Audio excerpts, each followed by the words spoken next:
आप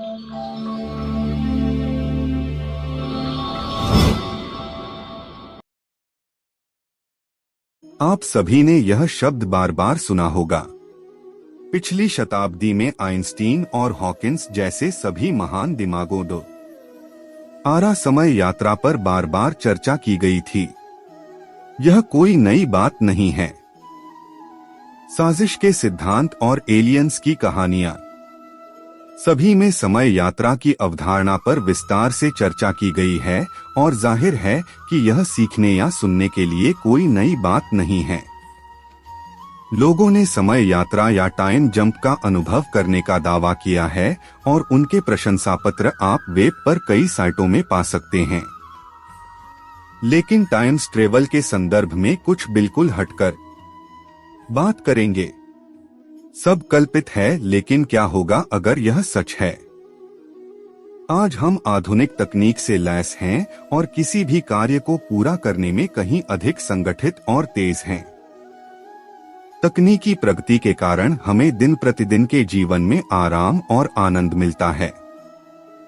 अब हम एक ऐसी मशीनरी या तकनीक विकसित करने के बारे में सोच रहे हैं जो एक दिन हमें समय से आगे या पीछे यात्रा करने दे सके। हालांकि ऐसी कई अटकलें हैं कि ऐसी तकनीक पहले से मौजूद है और अन्य ग्रहों के एलियंस ने हमें ऐसी टाइम मशीन बनाने में मदद की है और हम भविष्य को बदलने के लिए अजीब तरह से इसका इस्तेमाल भी कर रहे हैं। लेकिन ये केवल सिद्धांत हैं और अभी तक कोई ठोस प्रमाण नहीं मिला है। क्या होगा अगर मैं कहूं कि ऐसी तकनीक हजारों साल पहले मौजूद थी? क्या होगा अगर मैं कहूं कि हिंदू शास्त्रों और ग्रंथों में इस तरह के सबूत हैं कि मनुष्य समय यात्रा करने में सक्षम थे? जी हाँ, शायद आपको यकीन नहीं होगा, लेकिन यह बात कुछ हद तक सच हो सकती है। राजा ककुदमी और उनकी पुत्री की कहानी बहुत प्रसिद्ध है। सतयुग में ककुदमी एक राजा थे। सतयुग, त्रेता युग, द्वापर युग और कल युग, 4 युग या 4 युग हिंदू धर्म में परिभाषित और वर्णित हैं। चारों को मिलाकर चतुर्युग कहा जाता है। अभी उसके हिसाब से हम कलयुग में जी रहे हैं। सतयुग में लोगों के पास रहस्यमय शक्तियां थीं। वे अब मनुष्यों की तुलना में कहीं अधिक निपुण थे। वे अब की तुलना में शारीरिक रूप से बहुत अधिक शक्तिशाली थे। उनके पास उच्च स्तर की बुद्धि और आईक्यू था। कुल मिलाकर इंटरस्टेलर यात्रा करने के लिए भी रहस्यमय रूप से विकसित हुआ। हाँ, ठीक है, इंटरस्टेलर यात्रा। स्वर्ग लोक, बादलों में ऊपर का स्थान, पाताल लोक, जमीन के नीचे का स्थान और भूलोक, पृथ्वी, 3 स्थान जो उस युग या युग के लोगों द्वारा अच्छी तरह से जाने जाते हैं। उस समय के लोगों के पास इन 3 स्थानों में से किसी पर भी यात्रा करने की क्षमता थी। राजा काकुदमी की कहानी पर वापस आते हैं। उनकी एक आकर्षक पुत्री रेवती थी, जिसे उन्होंने विवाह के योग्य कोई वर नहीं पाया। उनका मानना था कि कोई भी पुरुष इतना योग्य नहीं है कि वह उसका पति बन सके। इसलिए उन्होंने भगवान ब्रह्मा से मिलने के लिए ब्रह्मा लोक की यात्रा करने का फैसला किया। एक बार जब वह ब्रह्मा लोक तक पहुंच जाता है, जो पृथ्वी से बहुत दूर था, तो उसे अंतरतारकीय यात्रा के रूप में संपन्न किया जा सकता था। जब राजा ककुदमी अपने स्थान पर पहुंचे तो भगवान ब्रह्मा आराम कर रहे थे। इसलिए उन्होंने कुछ समय तक प्रतीक्षा की। बाद में उन्हें आखिरकार भगवान ब्रह्मा से मिलने का मौका मिला। राजा ने उसे बताया कि वह अपनी पुत्री के लिए वर नहीं चुन पा रहा है।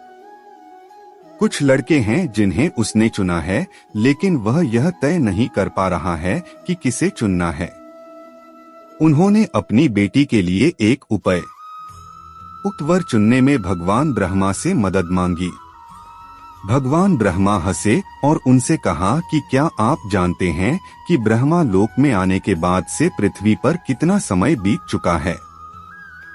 उसने राजा से कहा कि जिन लड़कों को उसने अपनी बेटी से शादी करने के लिए चुना था वे अब जीवित नहीं हैं और न ही उनमें से कोई भी जीवित है जिसे वह उस समय से जानता था, क्योंकि 27 चतुर्युग हजारों और हजारों वर्ष बीत चुके हैं।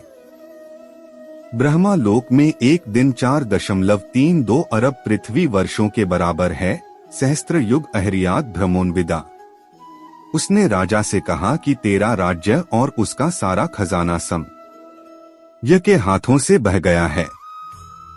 जब वे पृथ्वी पर वापस आए तो उन्होंने देखा कि मानवजाति कम रहस्यवादी बन गई है और परिदृश्य में भारी बदलाव आया है।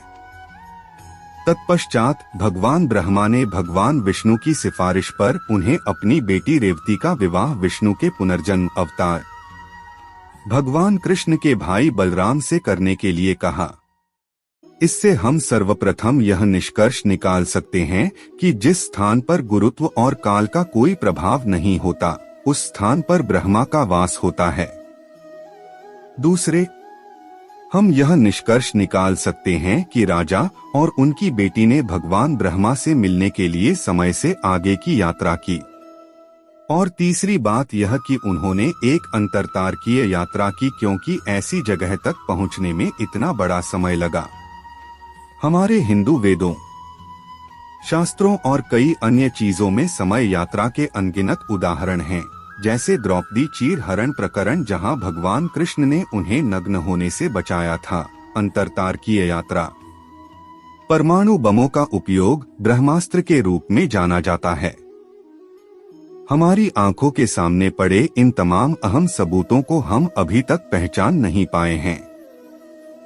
हमें अपनी समृद्ध सांस्कृतिक विरासत को अपनाने की जरूरत है।